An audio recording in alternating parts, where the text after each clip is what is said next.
Olá, sejam bem-vindas e bem-vindos a mais uma lição introdutória à ética. Na videoaula de hoje, daremos continuidade às ilustrações que estamos fazendo nas últimas lições sobre como aplicar a chamada teoria tríplice para discutir a permissibilidade ou não de determinadas ações nas nossas práticas cotidianas.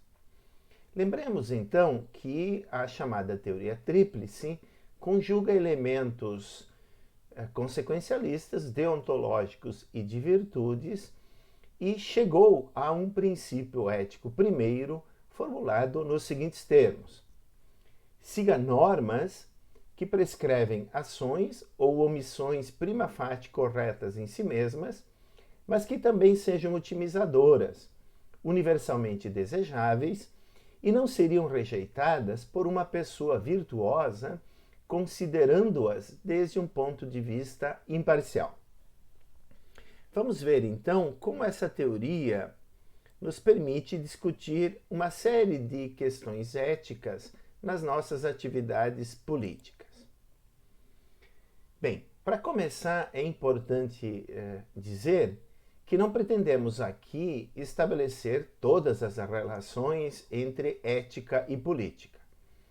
Basta lembrar que, em alguns momentos, essas relações foram discutidas e, por exemplo, desde Platão e Aristóteles, alguns mantêm que elas são indissociáveis. Mas, por outro lado, a partir de Maquiavel e da modernidade, começou a existir uma espécie de dissociação entre política e moralidade. Então, por exemplo, Maquiavel sustentou que nem sempre o príncipe deve agir moralmente, se for necessário para manter a integridade do seu domínio, ele poderia faltar com a ética. Já na modernidade, há muitos autores que sustentam, por exemplo, que existem direitos individuais que uma pessoa pode reivindicar mesmo contra a comunidade. Essa ideia era impensável na antiguidade em Aristóteles e outros autores. Então não procuraremos aqui equacionar as relações entre ética e política.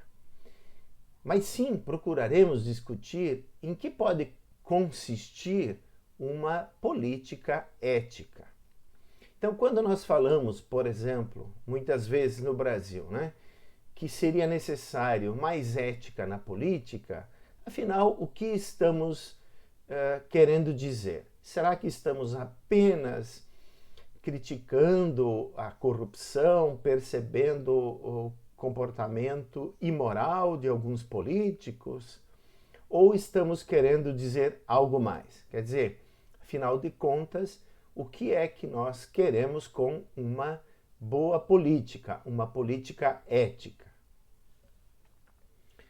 Bem, claramente uma das pressuposições que está presente nessa reivindicação de uma política ética diz respeito à necessidade de respeitarmos as bases constituintes da democracia.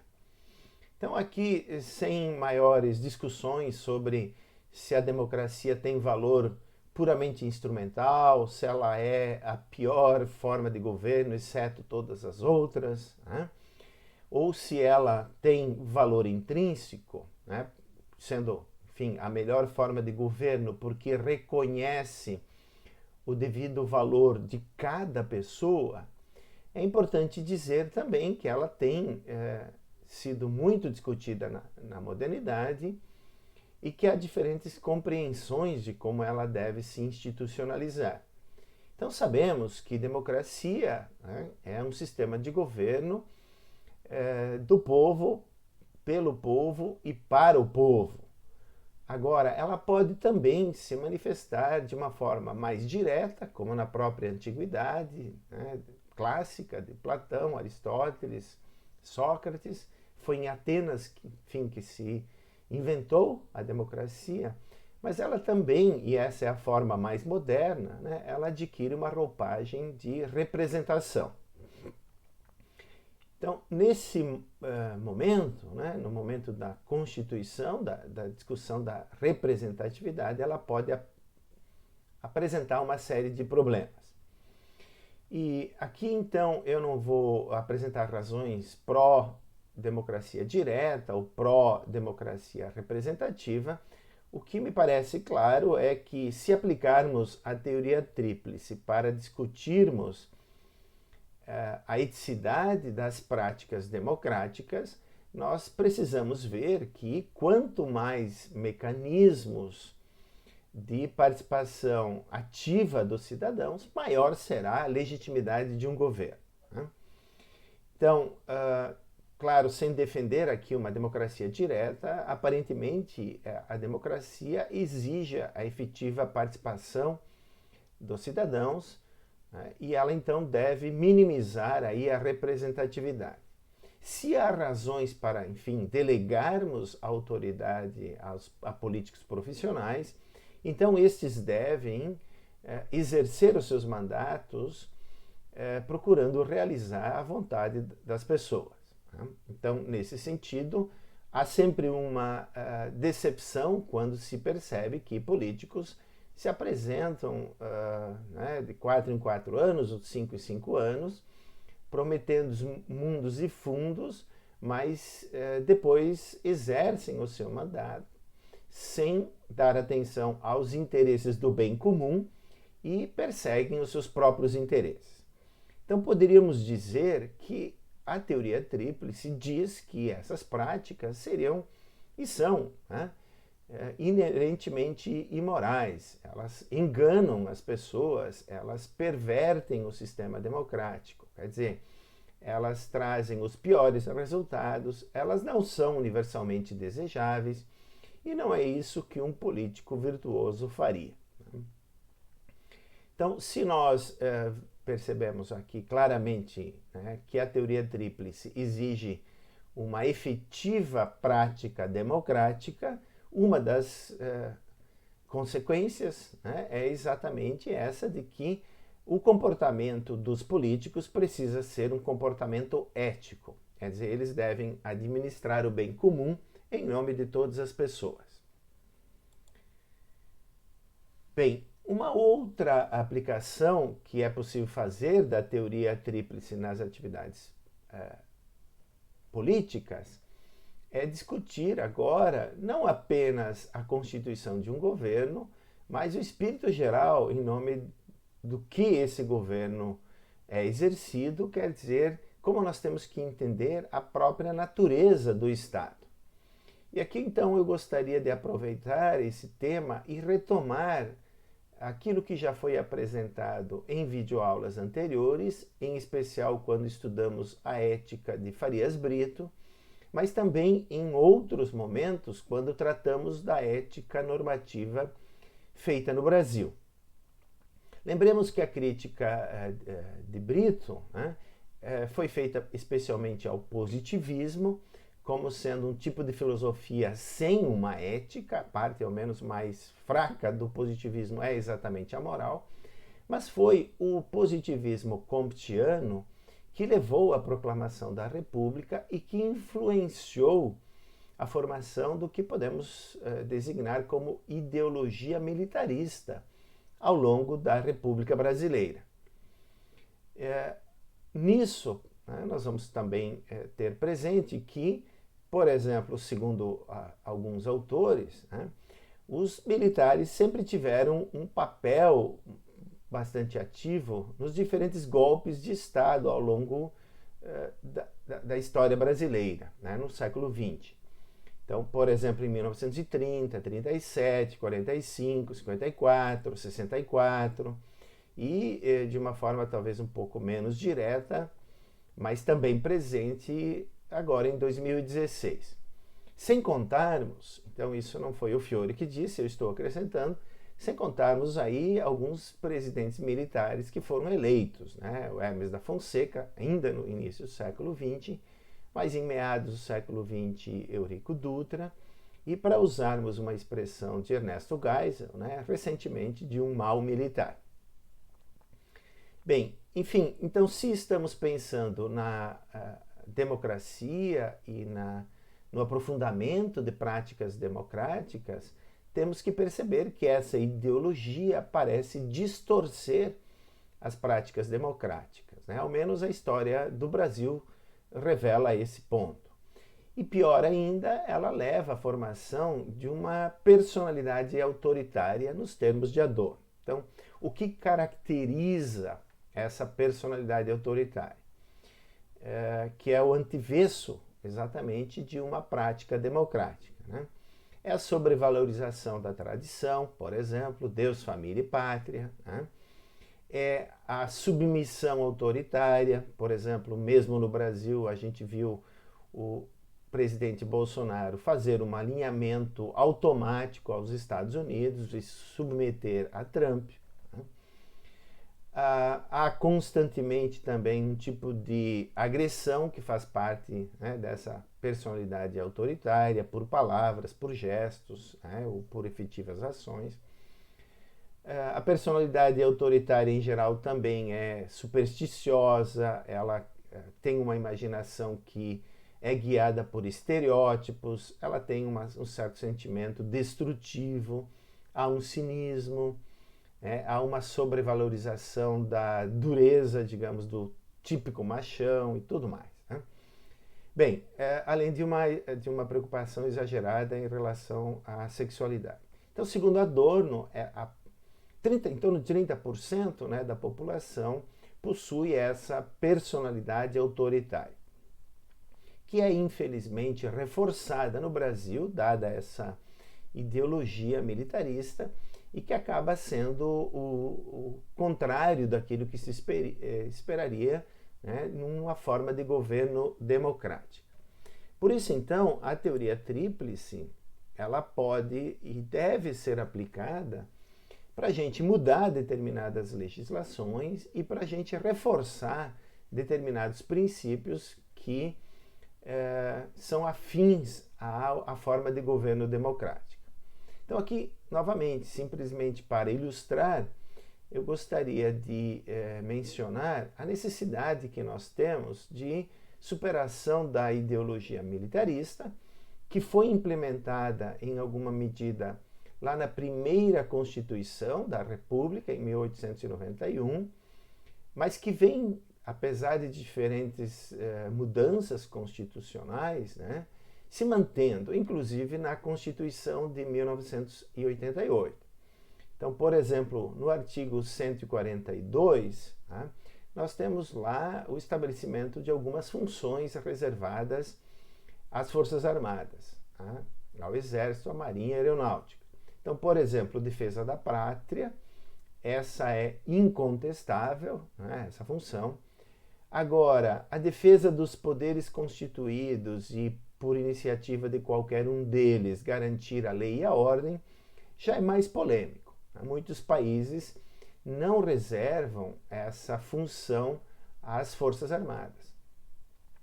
E, principalmente no caso do Brasil, as garantias de lei e de ordem já foram usadas muitas vezes, a última delas no Rio de Janeiro, e claramente no reconhecimento dos próprios militares, né, ela não atingiu o objetivo de garantir a segurança, porque não é essa uma das funções, né, do Exército. Então, em geral, é importante entender que a razão de ser das Forças Armadas é a proteção do território, a defesa da pátria contra inimigos externos, né?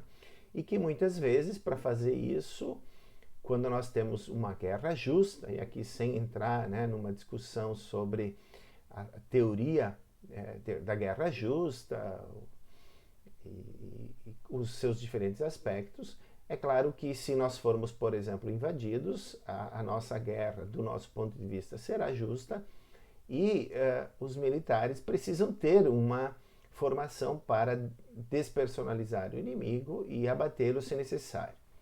Então, essa função de proteção contra inimigos externos, né, ela é consensual. As outras talvez teriam que ser removidas da nossa Constituição e, como já vem sendo defendido por vários mecanismos, né, internacionais, por estudiosos do assunto de segurança pública no Brasil, a segurança interna ser exercida pela polícia, em especial a Polícia Civil apenas. Então, se nós perguntarmos agora o que a teoria tríplice diria em relação a isso, claramente isso parece estabelecer ações que são corretas em si mesmas, trazem os melhores resultados, é desejável universalmente, inclusive por pessoas virtuosas. Bem, agora para finalizar, eu gostaria de tratar exatamente desse ponto, procurando, enfim, estabelecer que é importante sim superarmos a personalidade autoritária, porque ela também se coloca acima da lei, ela se considera a própria Constituição, a própria lei, o próprio Estado.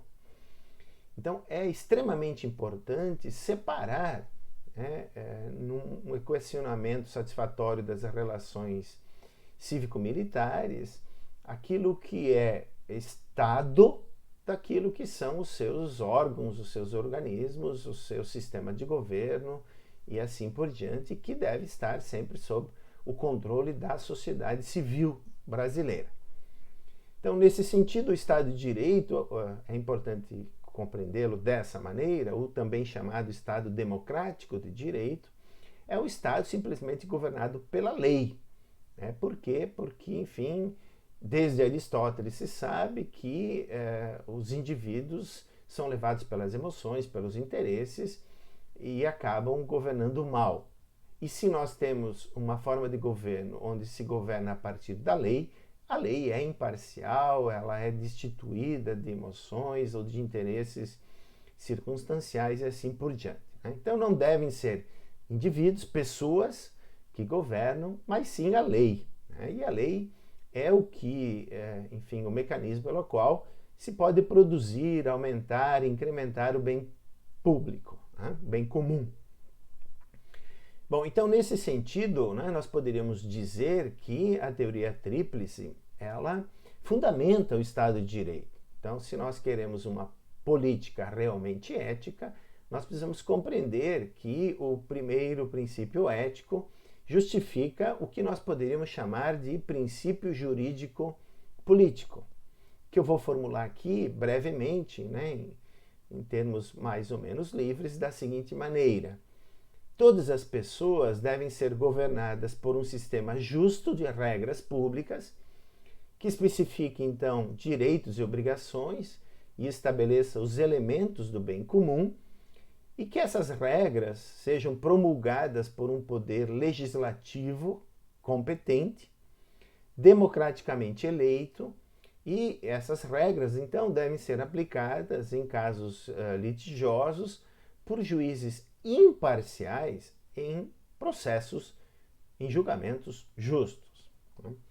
Então, claramente a gente pode ver aqui que esse princípio intermediário de constituição, digamos, do Estado de Direito, ele estabelece uma série de ações que são corretas em si mesmas, elas trazem sim os melhores resultados, elas são universalmente desejáveis e seriam aquelas normas, e prescrevendo um tipo de ações que as pessoas virtuosas não rejeitariam, considerando as coisas desde uma perspectiva realmente imparcial. Então, finalmente, aqui nós vemos mais uma vez como a teoria tríplice pode ser aplicada para nós discutirmos questões que são relativas às nossas atividades políticas. Claro, novamente, aqui a pretensão é bastante modesta no seguinte sentido: não se trata de estabelecer uma comparação entre ética e política, não se trata de discutir se toda a política precisa ser ética ou se há razões, digamos, que existem na chamada Realpolitik, que a ética desconhece. Quer dizer, a pretensão aqui não é estabelecer claramente uma conclusão definitiva dessas relações. O exemplo só vai no sentido de tentar mostrar, enfim, que aquele questionamento inicial, quer dizer, o que constitui uma política ética, pode ser estabelecida, então, a partir da necessidade de um regime democrático, né, onde as pessoas discutem e seguem as regras que são do seu interesse, onde se respeita a igualdade, a liberdade de todos e de todas as pessoas, e fundamentalmente que se deixe, né, que as leis governem. Quer dizer, nós estamos aí então propondo que o que a teoria tríplice faz é mostrar que a chamada personalidade autoritária deve ser combatida para que nós efetivamente, por exemplo, no Brasil, façamos aí uma transição completa para um tipo de democracia plena e que nós não estejamos sempre à mercê de possíveis retrocessos e ameaças em relação a essa que é a melhor forma de governo e a melhor compreensão do Estado de Direito, que novamente é justificado pela chamada teoria tríplice. Então por hoje ficamos aqui, eu convido vocês agora a assistirem a próxima videoaula, que num certo sentido continuará o tema que começamos nessa videoaula, onde discutiremos o chamado ethos do jeitinho, né? Que tem também uma relação, um modo como ele se apresenta em algumas das nossas atividades políticas cotidianas e assim por diante. Obrigado e até lá.